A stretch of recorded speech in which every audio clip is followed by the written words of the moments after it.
Bonjour à tous. Je me présente, je suis David Toledano. Je suis venu d'Ashdod pour l'occasion. Et on va essayer ensemble de faire un petit cours par rapport à la paracha de la semaine, un petit peu de l'actualité. Et j'aurais besoin aussi de votre coopération. Ok.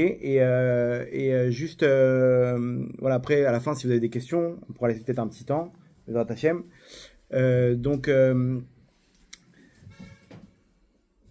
C'est le club senior de Natania. Bezrat Hashem. Donc, Shakadosh Baruch Hu, Yishlach Lachem, Bezrat Hashem, Arichut Yamim, Bracha Vatsacha, dans tout ce que vous entreprenez.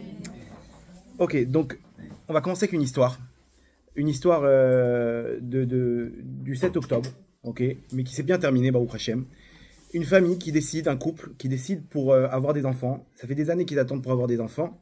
Ils décident de prendre sur eux le Shabbat. C'est-à-dire que c'était dans le Yishuv de Be'eri, dans le kibbutz Be'eri. Et bon, là-bas, c'était pas trop ça le Shabbat. Et ils ont décidé de prendre sur eux le Shabbat pour pouvoir faire un petit effort pour Hachem et recevoir aussi peut-être un petit bébé, Bezrat Hachem, prochainement. Et ils ont pris sur le Shabbat. C'était très dur pour eux, surtout que là-bas, il n'y a pas de... C'est nouveau, quoi, le Shabbat, c'est comme un jour de la semaine. Donc, ils ont comment dire, ils ont réussi à prendre sur eux le Shabbat, à faire pas à pas, jusqu'à que la femme, elle a dit à son mari, écoute, on n'est pas dans une ambiance de Shabbat, c'est déjà dur pour nous. Viens, le Shabbat, on part, on va chez des amis, chez des proches, on va dans des hôtels, des trucs organisés, avec des groupes, et on fait des Shabbats pleins. Là-bas, ça va nous aider déjà à se mettre sur le rail, et pour après, quand on va revenir, on sera déjà plus fort et plus renforcé pour le Shabbat. Donc ils partent tous les Shabbats, ils partaient dans des Shabbats pleins, des trucs organisés, et ils se renforçaient, et ils étaient vraiment dans la Gdusha du Shabbat, dans l'ambiance du Shabbat, et ils étaient heureux, jusqu'à que Baruch Hashem, elle est tombée enceinte. Elle est tombée enceinte, et donc, premier mois, deuxième mois, troisième mois, jusqu'à un moment, elle ne peut plus sortir, ça y est, 8e mois, elle dit à son mari, je ne peux plus. C'est très dur pour moi maintenant, les Shabbats, préparer la valise et les trucs, ça y est. Maintenant, on reste à la maison, bon ça va, on est assez fort, et puis après, bon, ça y est, on va pas faire ça éternellement, il faut qu'on s'adapte dans notre maison à faire notre Shabbat.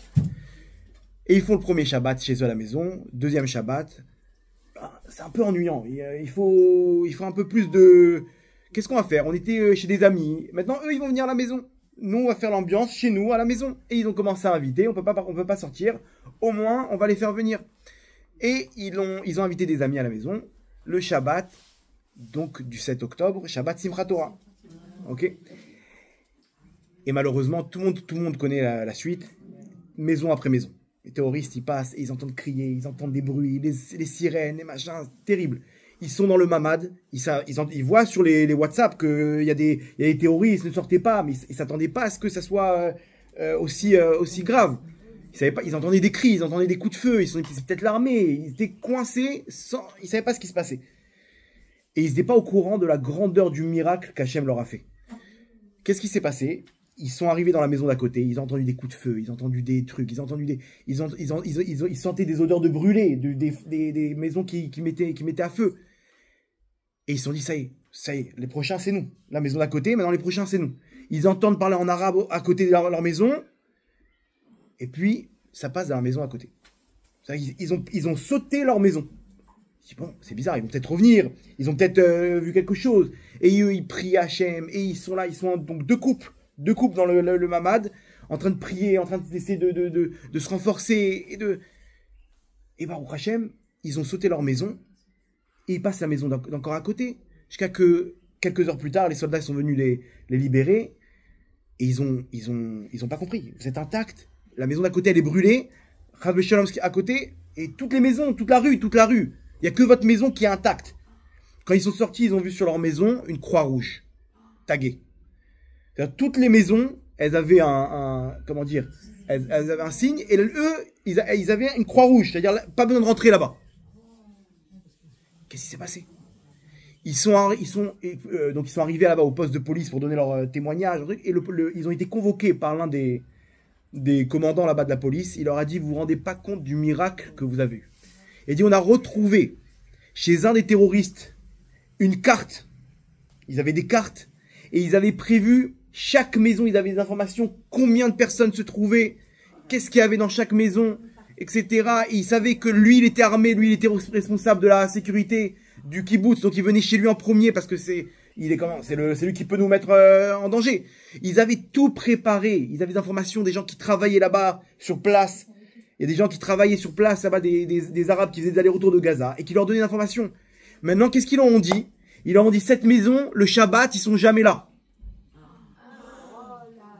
Donc, s'ils sont jamais là, pas besoin de perdre votre temps à essayer d'enfoncer la porte, à essayer d'enfoncer le mamad. Il n'y a personne. Écoutez bien comment le Shabbat, non seulement il leur a donné un enfant, et en plus, il leur a sauvé la vie. Eux, ils avaient leur carte, tout était organisé. Cette maison, ils ont tagué, croix rouge, ça sert à rien de perdre du temps, on passe à la maison d'à côté. Exact, ils avaient toutes les informations. Donc finalement, qu'est-ce qui les a sauvés? La prière, bien entendu, mais surtout, le Shabbat. Rétroactivement, ils se sont dit qu'on a pris sur nous le Shabbat. On a fait ce qu'il faut. Et Hachem nous a donné un enfant, Bezrat Hachem, et il nous a sauvé la vie. C'est-à-dire qu'eux, ils étaient, imaginez-vous, dans l'enfer, le Gehinam de ce qui s'est passé à Be'eri, et ils étaient protégés par la lumière du Shabbat. Effectivement, vous savez que malheureusement, il y a des kibbutzim qui ont été touchés, et des kibbutzim qui n'ont pas été touchés. Ceux qui n'ont pas été touchés, c'est tous, le point commun qu'ils avaient, c'est qu'ils faisaient Shabbat. Pourquoi? Parce que quand c'est le Shabbat, il n'y a pas une voiture. Comme il n'y a pas une voiture, ils ferment la barrière. Et eux, ils arrivent. Ils ne peuvent pas rentrer avec leur tender. Là. Ils avaient leur tender avec le truc, et donc ils laissent tomber. Ils passaient à côté. Ils n'avaient pas la force de faire d'escalader, de faire sauter la barrière et trucs. Donc là-bas, ce qui les a sauvés, c'est le Shabbat. Donc, Bezrat Hashem, le cours d'aujourd'hui, il va porter sur le secret du Shabbat. Ok? Et je vais avoir besoin de vous. Pourquoi? Parce que je vous recrute aujourd'hui pour faire une opération commando spirituelle. Pourquoi? Par rapport aux otages. Vous savez que les otages, ils sont en train de faire un accord. On est à 2 doigts de fermer l'accord et de libérer les otages. Voilà. Voilà. Premièrement, 30, etc. Mais c'est déjà ça. Ok? Et spirituellement, nous, on peut intervenir dans les mondes d'en haut pour faire accélérer cet accord pour les otages et les libérer plus rapidement. Ok? Donc, qu'est-ce que je vais vous demander? Je vais vous demander une chose, c'est d'intégrer ces informations du cours pour pouvoir vous renforcer ne serait-ce qu'une goutte par rapport au Shabbat et de faire descendre cette lumière pour nos otages. Pourquoi? Parce que vous avez compris que là-bas, ce qui s'est passé, c'est pendant le Shabbat. Et ce qui a protégé ces personnes-là, c'était le Shabbat lui-même. Et comme on dit, le Shabbat, Imekora Beracha, c'est la source de toute la bénédiction sur terre. On va expliquer le secret, pourquoi le Shabbat, il donne la bénédiction et la bracha sur terre. Mais comment dire, on dit Ki Yeshmera Shabbat, tout le monde connaît la suite, El Ishmereni.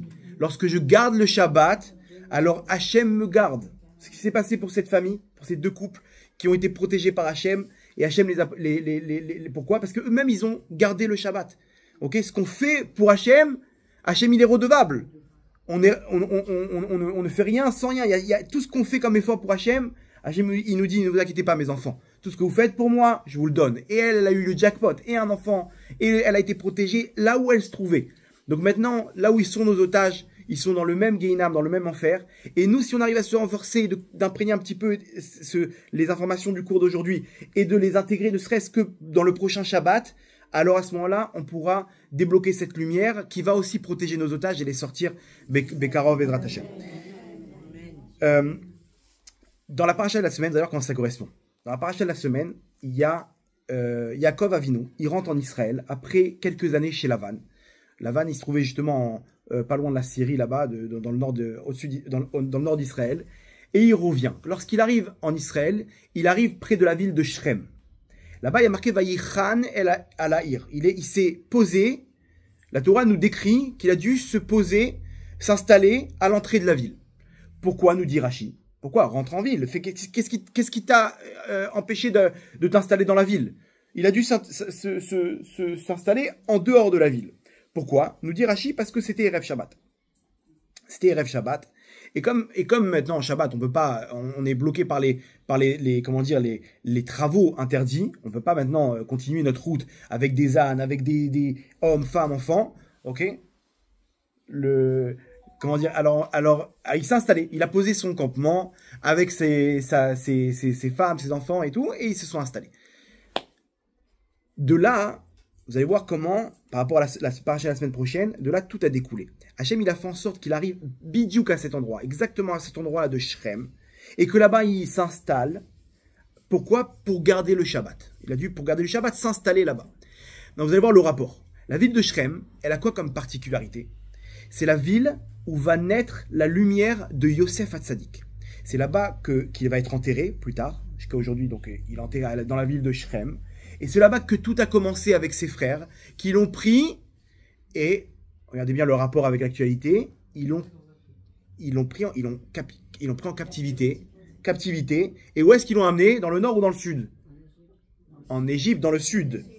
Ok, donc il a fait le même parcours que nos otages actuels. Ok, captifs dans le sud. Et où est-ce que ça démarre tout ça? Ça démarre à Shrem. C'est là-bas que ça a commencé. Ok, c'est là-bas que sa lumière elle a commencé. Bien entendu, c'était pour le bien.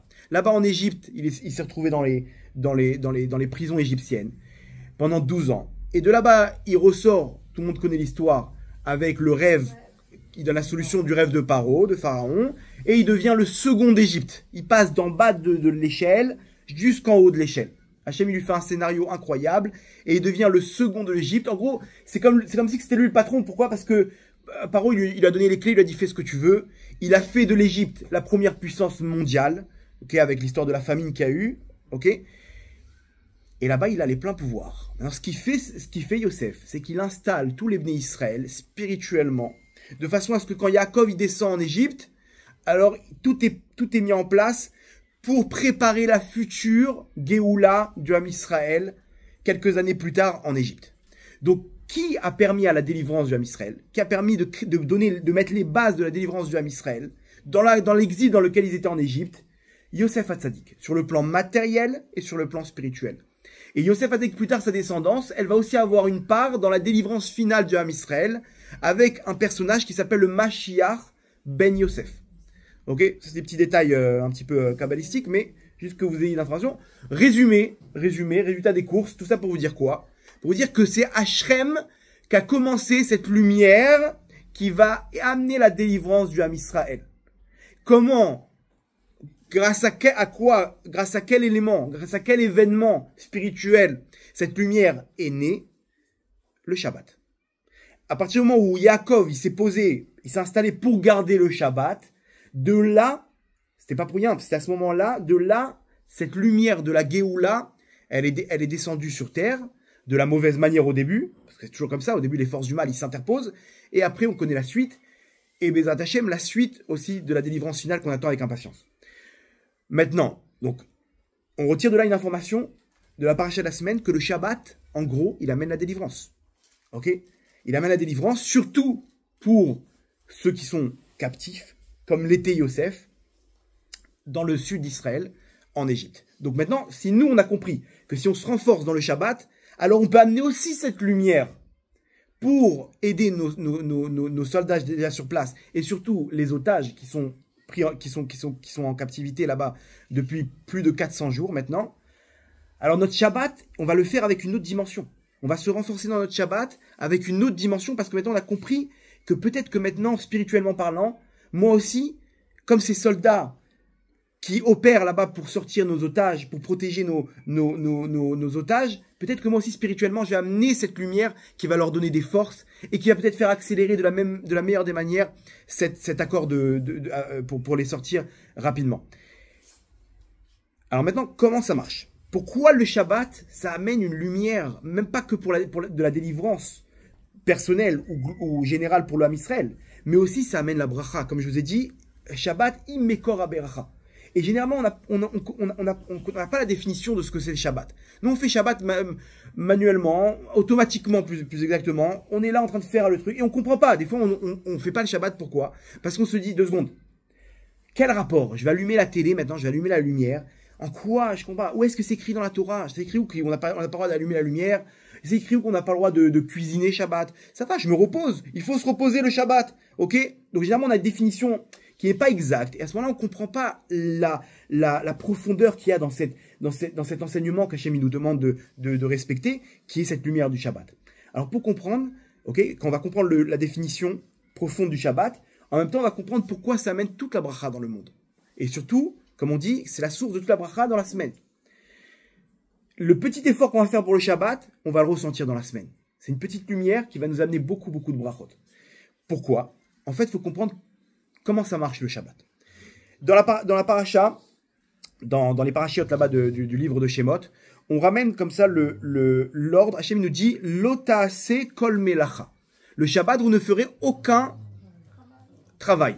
C'est-à-dire qu'il y a des travaux interdits le Shabbat. C'est quoi ces travaux? C'est quoi ces travaux interdits? Quelqu'un peut me donner une définition? Il n'y a pas écrit dans la Torah quels travaux sont interdits. On nous dit, c'est quoi de garder le Shabbat? Lotaase kol melacha. Tu ne feras aucun travail le Shabbat. Qu'est-ce que tu appelles un travail? Point d'interrogation.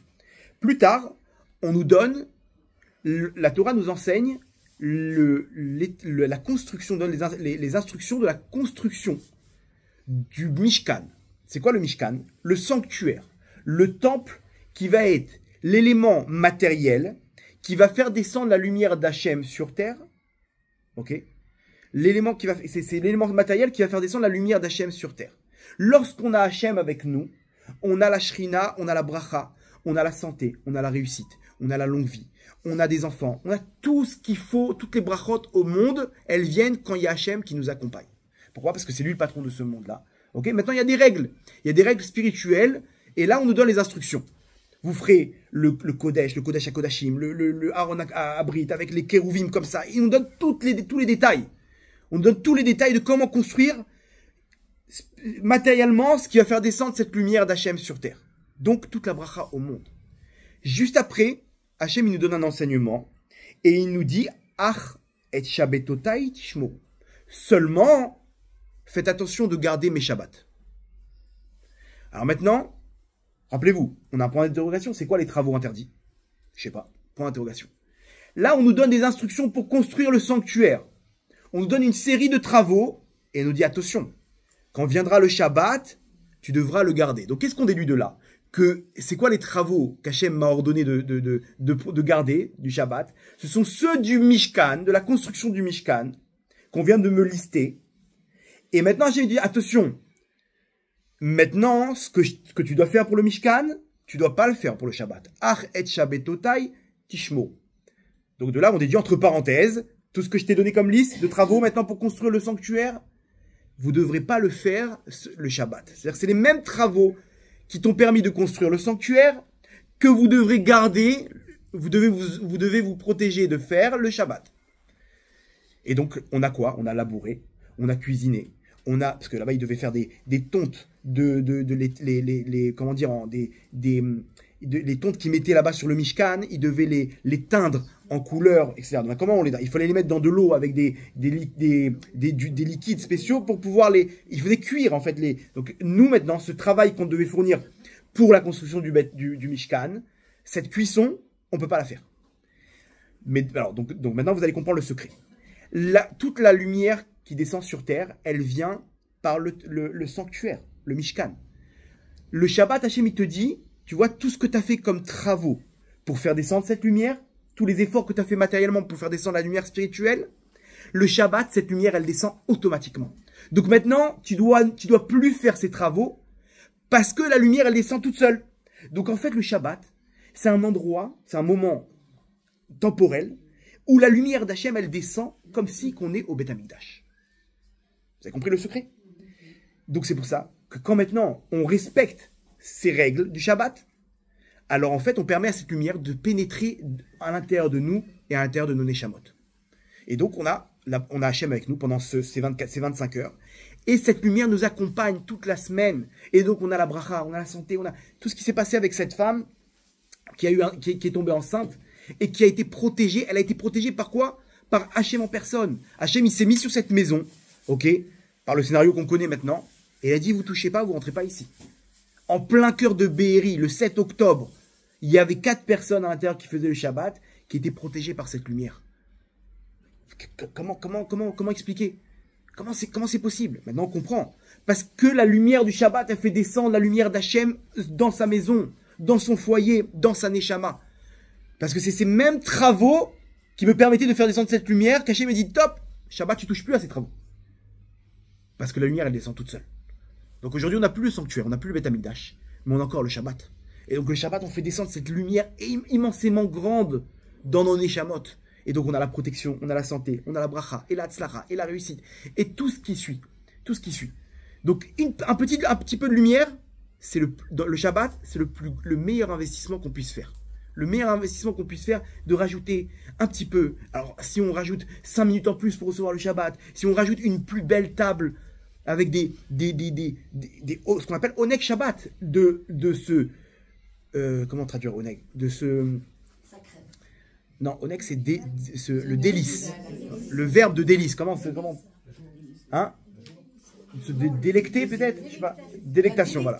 Voilà, se délecter avec une belle table de Shabbat, des belles salades, et des trucs, et des viandes, et les meilleurs ingrédients qu'il faut, et de mettre ce qu'il faut. Hachem te dit, t'empruntes pour moi, je te rembourse. Le Shabbat, c'est sur mon compte. À la fin de l'année, ok, c'est comme quelqu'un qui travaille pour une entreprise. Ok, combien t'as dépensé d'essence et de trucs, ça c'est sur mon compte, remboursé. À la fin, Hachem il te dit, n'aie pas peur. Le Shabbat, tu te fais un kiff avec ta femme, tes enfants, tes petits-enfants, c'est sur mon compte. Profiter, chanter et me donner la simcha. Rien que ce petit bonheur-là, il fait descendre encore plus de lumière dans notre neshamot. Alors maintenant, vous allez comprendre d'autres choses. Que là-bas, les travaux qu'on devait fournir pour construire le Beth Amikdash, c'était des travaux qui étaient ce qu'on appelle melechet marchevet. Marchevet, c'est-à-dire que c'est des travaux qui sont pensés, programmés. Programmés. C'est-à-dire qu'il y a un plan maintenant. J'ai un plan de faire telle et telle chose. Ça veut dire quoi? Ça veut dire que tous les travaux qui sont interdits, c'est les travaux qui sont programmés. C'est-à-dire que j'ai eu une pensée de vouloir faire l'action, le travail. Donc, déduction. Si c'est pas programmé, c'est pas pensé, c'est fait automatiquement. Le travail n'est pas un travail interdit. Comme quoi, j'ai mis la minuterie pour allumer la lumière, aucun problème. Attends, mais t'as allumé la lumière, c'est un travail que t'as dû fournir pour allumer la lumière. Non, moi, il faut que ça soit calqué en parallèle avec les travaux du Beth Amikdash, de la construction du Mishkan. Ces travaux du Mishkan, ils étaient programmés, ils étaient pensés. Il y avait un plan. Ok, on va faire comme ça et comme ça. Si maintenant c'est fait indirectement, ça s'appelle pas, c'est pas la définition d'un travail selon la Torah. Et donc, maintenant, comment je cuisine le Shabbat? Bah, tu cuisines avant Shabbat. Tu fais ta dafina ou ta pkaïla. Tu l'as fait avant Shabbat, tout est cuit, très bien. Maintenant, tu n'as aucun problème de la mettre sur une plaque de Shabbat et la laisser se réchauffer. Tu as fait une cuisson maintenant? Non. J'ai mis ça sur la plaque de Shabbat. Il n'y a aucun problème. Tu mets, alors même quand c'est liquide, c'est un problème parce que l'eau, elle redevient crue. Ok, donc quand tu la remets sur la plaque, elle cuit. Qu'est-ce que tu fais? Tu mets la minuterie, comme ça il dit Loire Ovadia Yosef. Et avant que s'allume la plaque de Shabbat, tu mets ta casserole. Et là, la plaque de Shabbat, elle s'allume. Et même si ça cuit, c'est indirect. C'est pas pensé, c'est pas une cuisson qui est pensée, c'est pas direct. Voilà, j'ai réchauffé mon plat. Donc maintenant, qu'est-ce que ça me coûte de mettre une plaque de Shabbat? Rien. J'ai mis une plaque de Shabbat avec une minuterie, j'ai réglé mes horaires, j'ai mis mon truc. Les gens ils disent, ah la flemme, je vais mettre ça directement à cuire dans le four, c'est plus rapide. Non, je comprends pas, Kvodarav. Je sais quoi la différence que je mette ça sur la plaque de Shabbat? Maintenant, vous avez compris l'histoire. Voilà, donc là, Hachem, il nous dit, mais juste, maintenant, vous allez comprendre encore mieux. Des fois, on dit, attends, mais moi, je veux me reposer le Shabbat. Quand je prends la voiture, je me repose. Non. Maintenant, vous avez compris que c'est pas un travail qui dépend de combien tu vas te fatiguer. Ça s'appelle pas un travail selon l'effort que tu vas fournir. Maintenant, c'est un travail qui était au Beth Amikdash, tu dois pas le faire. Maintenant, tu peux porter une table. Ok, tu la portes de toutes tes forces, tu es en transpiration. C'est pas un travail qui est interdit par le Shabbat. Et par contre, d'allumer la lumière, c'est pas fatigant. Ça, c'est considéré comme un travail. Pourquoi? Parce que c'est un feu qui a été allumé dans la... Et ce feu-là, on devait l'utiliser pour faire des travaux, la construction du Mishkan. Vous comprenez le secret? Donc maintenant, résultat des courses.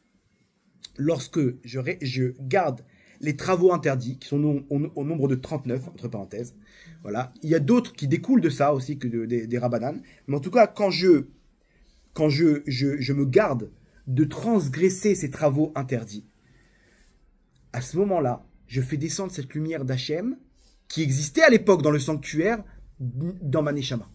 Donc je reviens avec une bracha énorme, avec une protection pour toute la semaine, avec la réussite, avec la santé, avec la vie d'une personne, elle change lorsqu'il se rapproche encore un peu plus du Shabbat. Et donc maintenant vous allez comprendre pourquoi lorsque Yaakov il a gardé le Shabbat, résultat des courses, il a amené la délivrance du Ham Israël. Il a amené par l'intermédiaire de cette lumière qui était Yosef Hatzadik. Donc vous comprenez que cette lumière-là du Shabbat, elle amène Hachem. Et quand elle amène Hachem, alors elle amène la délivrance dans n'importe quel domaine. Ok. Donc maintenant, c'est pour ça que vous êtes recrutés aujourd'hui dans le nouveau commando du Shabbat. Ok. Commando d'élite, spirituel. Et Bezrat Hachem, ce Shabbat-là, on va ensemble essayer de se renforcer un petit peu plus dans le Shabbat en connaissance de cause. On sait que maintenant, en Égypte, là-bas à Gaza, hein, pas loin de là se trouvent des otages. Et peut-être que mon Shabbat, il peut déjà m'amener une lumière personnelle, mais aussi cette lumière-là, elle peut aider le Ham Israël et en particulier nos otages. Ok. Donc si maintenant on a compris combien c'est se rendre service à soi-même en fait de faire le Shabbat. Au début c'est un petit peu dur. Au début c'est un petit peu dur parce qu'on connaît pas. Attends, tout est interdit, je comprends pas. C'est vrai. Mais après, vous demandez à n'importe quelle personne. Ok. Et c'est pas moi qui le dis, c'est Bill Gates. Il dit avec l'argent, on peut acheter n'importe quelle personne, sauf un juif qui fait le Shabbat. C'est-à-dire que, imaginez-vous, à Microsoft, là-bas, il devait sûrement avoir des ingénieurs. Ok, des fois, il y avait sûrement des projets. Allez, vous travaillez un. Ceux qui ont la foi, qui connaissent le Shabbat, bien entendu. Quand on leur demande. Voilà. Ou alors, faut prépayer. Ah, faut... une avance. Mais... vous comprenez bien que ces gens-là, ils devaient sûrement avoir des projets où, bon, on doit travailler le Shabbat. Donc, ok, je vous double la paye. Rien à faire. Je vous triple la paye. Et il a compris, il arrive à la conclusion, mais ces ingénieurs-là, pourquoi ils ne veulent pas... Je comprends pas, c'est quoi le problème? C'est quoi? Vous allez venir, vous allez rien écrire, ok? On vient vous chercher en taxi. Rien du tout, tu m'enlèves pas mon Shabbat. Mais qu'est-ce que vous faites le Shabbat? On se pose, en famille, on mange. Mais c'est bon, après tu te donnes un mois de vacances, tu vas te poser avec ta... Non, t'as pas compris. Je rencontre Hachem, le Shabbat, ça n'a pas de prix. Tu peux venir avec $1 million, ça n'a pas de prix. Comment ces gens-là, ils arrivent à... Parce qu'ils sont connectés avec cette lumière. C'est-à-dire de ne pas faire ces travaux interdits nous donne une force pour toute la semaine. Nous donne exactement toute la bracha de la semaine. Et maintenant, on comprend pourquoi Shabbat imekor haberacha. C'est la source de toute la bénédiction sur terre. Dans le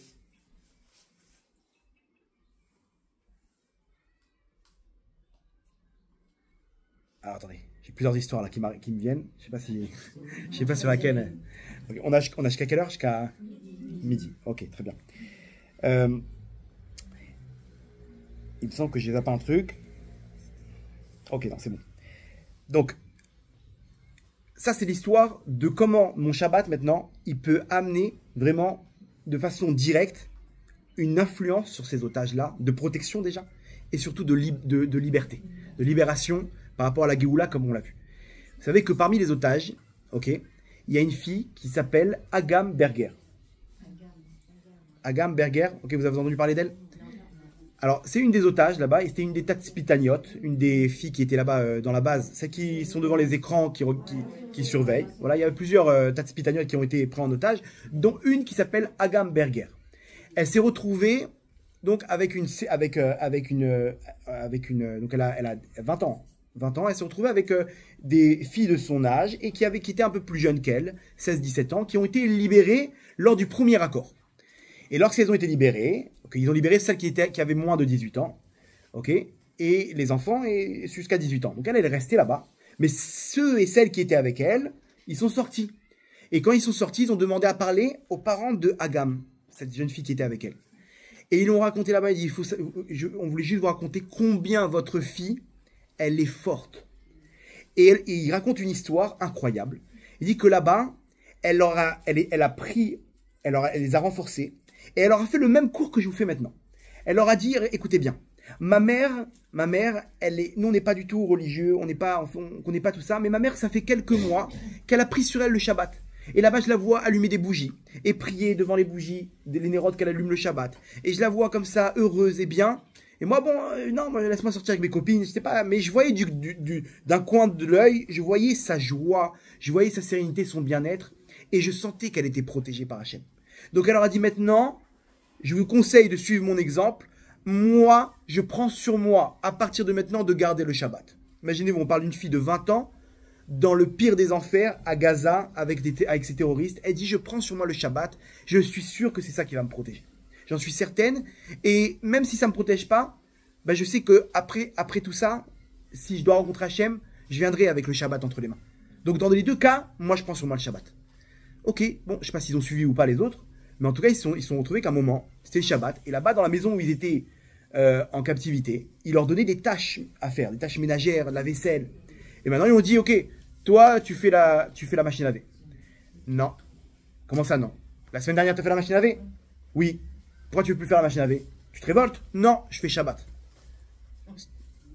Comment ça, tu fais Shabbat? Mais imaginez-vous, on est face à des terroristes, ok? On sait de quoi ils sont capables. Elle leur dit, moi, je fais le Shabbat. Attends, je t'explique. On ne te pose pas la question si tu veux faire la machine à laver ou pas. Tu vas faire cette machine. Elle dit, non, maintenant, je fais Shabbat. Je sais pas comment elle a tenu tête, comment elle a eu la force, mais à la fin, ils l'ont laissé son Shabbat. Et il raconte, il dit, elle était en pleine captivité. On était tous, l'une dans la vaisselle, l'autre dans la serpillière, la truc. Et elle était dans sa chambre toute seule à faire le Shabbat. Toute seule à faire le Shabbat.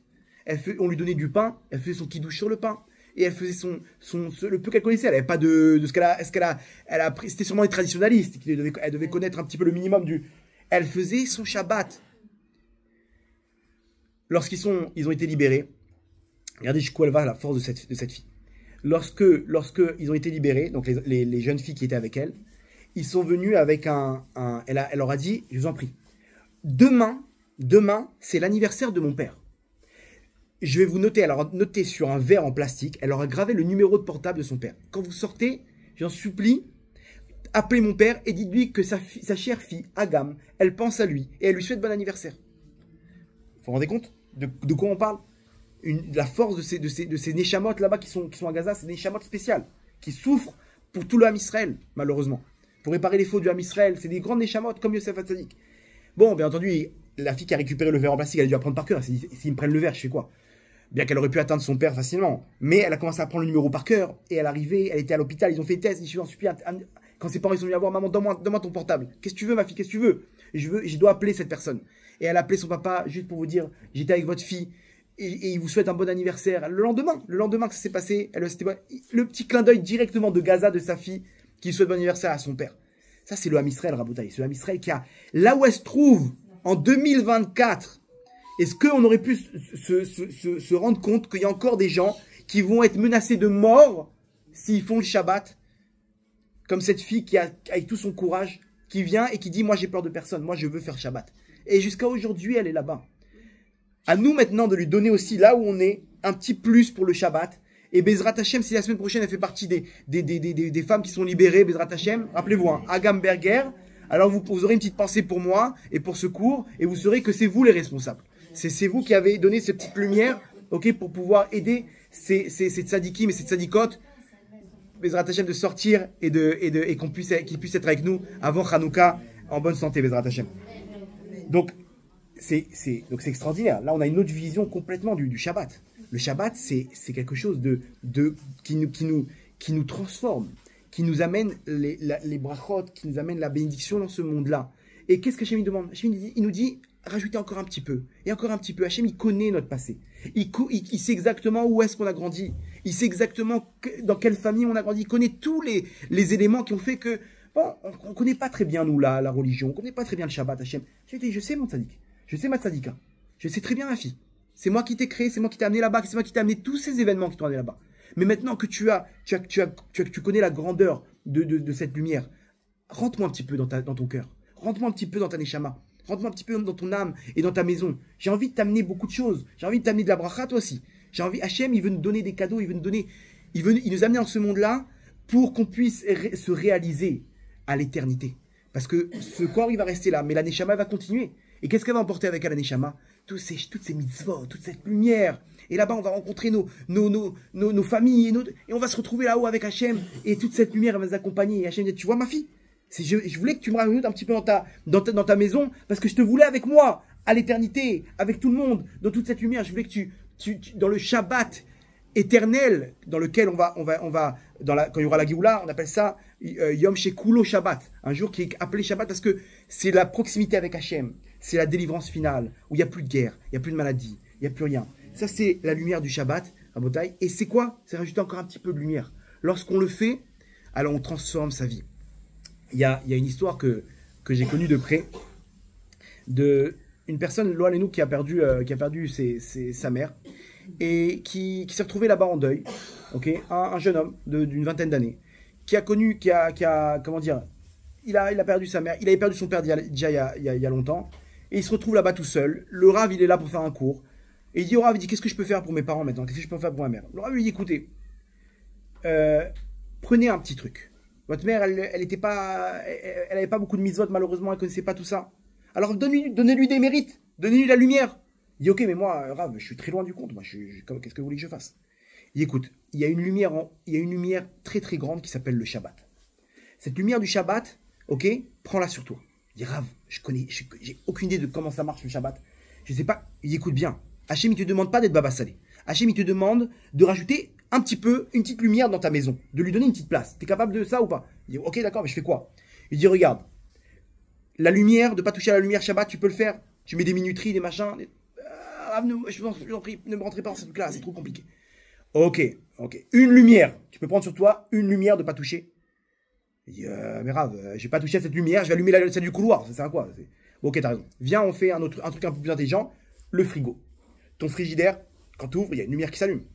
Est-ce que tu peux prendre, avant Shabbat, un petit morceau de scotch, et tu dis, voilà, que ce soit pour l'élévation de l'âme de ma maman et de mon papa, tu dis leur nom complet, tu mets le scotch. Donc maintenant, tu as économisé d'allumer et d'éteindre, ok, tous les Shabbats. Combien? 15, 20 mitzvot? Très bien. C'est ce que tu vas faire. Ne prends pas plus pour l'instant, on reste en contact, toi et moi. Ok. Et donc, il met sa lumière du Shabbat, son petit scotch, tous les Shabbats, comme ça, 2-3 Shabbats. Arrivé le 4e Shabbat, il dit, c'est ridicule. Pourquoi je prends pas sur moi toutes les lumières de la maison? C'est vrai, je suis là, je suis content, mais d'un autre côté, j'allume celle de la cuisine pour ouvrir le frigo. Il se sentait pas à l'aise et c'était quelqu'un qui était amitié. C'était un homme de vérité. Entier. Donc il a dit, maintenant, je prends sur moi, pour mon papa et ma maman, de ne plus toucher aux lumières de ma maison. Et bon, il a avec son téléphone, avec la télé. C'est ridicule, je suis là. Ok, je prends sur moi maintenant le téléphone et la télé. Comme ça, je vous parle, ça a pris 2-3 mois. Hein. Et il prend sur lui donc de ne plus toucher au téléphone et à la télé. Et là, il est tout seul chez lui. Et il s'ennuie. Et il va avec ses copains. Il dit, viens, on prend la voiture, on va boire un verre. Il va pour monter dans la voiture. Il dit, attends, je vais ouvrir la porte, je vais allumer la lumière. J'ai pris sur moi de ne plus toucher aux lumières. Non, laissez tomber. Donc il leur dit, écoutez, samedi soir, je suis avec vous, mais vendredi soir, oubliez-moi. Et il reste chez lui. Il bouquine, il lit des livres. Il va dormir un peu plus tôt. Et je m'ennuie, c'est pas possible. Et donc il avait l'angoisse. Le Shabbat, c'est devenu une angoisse pour lui. Voilà, c'est bien et tout, mais c'est un peu dur. Il allume ses lumières des Nérodes de Shabbat, il met son scotch et tout ça, et il a l'angoisse de se dire, nouveau Shabbat maintenant, 25 heures d'ennui. Bon, heureusement que j'ai ce livre, heureusement que j'ai... Bon. Et il regarde par la fenêtre, et il voit les gens habillés en costume, bien coiffés, avec leurs enfants, douchés, propres. Il sent les odeurs des repas. Il dit, mais ça, c'est un Shabbat. Ok, il met une chemise sur lui. Et il descend, il dit, je vais suivre ces gens-là. Je sais pas où ils vont, mais ils ont l'air heureux. Donc je les suis. Et il arrive à la synagogue. Et qui il voit là-bas? Le Rav qui est venu le voir. Il dit, ah, mon tzaddik, comment ça va? Viens à côté de moi. Et il entend les chansons, les radodis. Et il commence, il dit, ouais, c'est beau, c'est quoi ces chants-là? Il entend les radodis, il entend chanter. Il sent cette lumière. Ouais. Le Rav lui dit, tu vas où maintenant? T'es invité? T'as des trucs? T'as ce qu'il faut? Il dit, non, je rentre chez moi. Tu vas manger quoi? Il dit, mais j'ai mon pain, une petite boîte de thon, un truc. Ça va pas. Tu vas une boîte de thon le Shabbat, tu viens à la maison. Kondara, ça vous dérange pas, vous êtes sûr? Tu viens à la maison. Bon. Il rentre à la maison, chez le Rav. Et il voit une table. Il pourrait même pas décrire c'est quoi la couleur de la table, tellement qu'il y avait des salades. Et il voit comme ça, Blialinara, plein d'enfants. tous bien habillés, bien coiffés, sa femme, le foulard comme ça, les nérodes, les odeurs. Il dit, ouais, je viens d'arriver au Gan Eden. Le Rav, il installe, il lui dit, écoute bien. Là maintenant, tu vas goûter au Gan Eden, un avant-goût du Gan Eden. T'es prêt? Il dit là, on va t'amener des plats. Sache que le Shabbat, tu reçois une nouvelle Neshama. Donc là maintenant, c'est pas un 6e sens. Tu vas arriver au 10e sens. Pourquoi? Parce que vous savez que le Shabbat, on a une nouvelle Neshama. Donc maintenant, si on a une deuxième Neshama, donc au niveau matériel aussi, nos sens, ils se développent. Ok? Et la preuve, c'est quoi? C'est que si on explique à un nutritionniste ce qu'on mange le Shabbat, il fait une syncope. Ok? Pourquoi? Parce que tout ça, rien que une daf, une keila, quoi, toute cette huile, mais c'est pas possible, comment vous faites? Non, matériellement, on t'inquiète pas, on est surdéveloppé. Bref, en tout cas, il lui dit maintenant, accroche-toi, tu vas voir, j'espère que tu as un peu de place dans le ventre. Il dit, Rav, j'ai très faim, ok, c'est bizarre, mais j'ai très faim, deuxième Neshama. Et il arrive les salades, il a plus de place dans son assiette. Il dit, mais Rav, comment vous faites? Et le pain chaud comme ça, il ouvre les chalotes, mais c'est quoi ce pain? J'ai jamais goûté de ça de ma vie.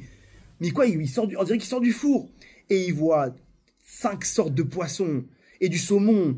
Il dit, tu veux piquant, pas piquant, qu'est-ce que tu veux? Comme ça, avec un bouquet de cosbor et de trucs et de machins. Il devient fou, il dit, mais c'est pas possible, comment? C'est trop bon. Et il mange, il dit, attends, c'est pas terminé. Ça, c'est que les entrées, les petits plats de... Maintenant, il y a le plat de résistance, la viande.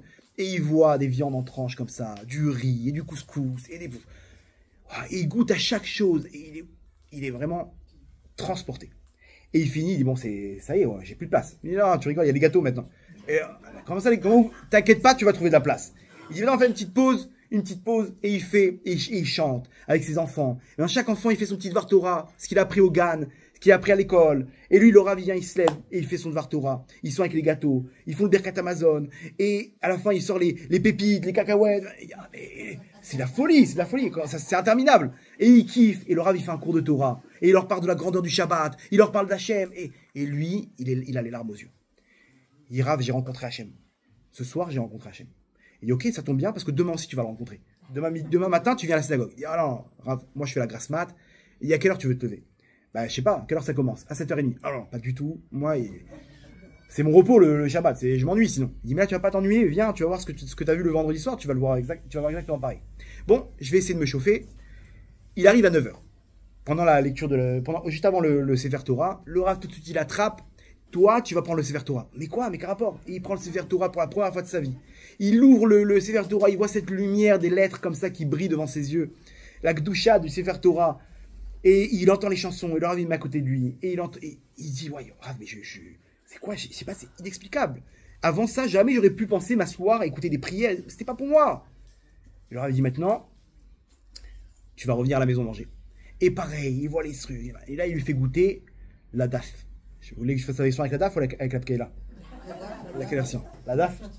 Il lui fait goûter la daf. Et là, il lui dit... il lui fait goûter. Et là, il dit, Godarav, mais j'arrive plus...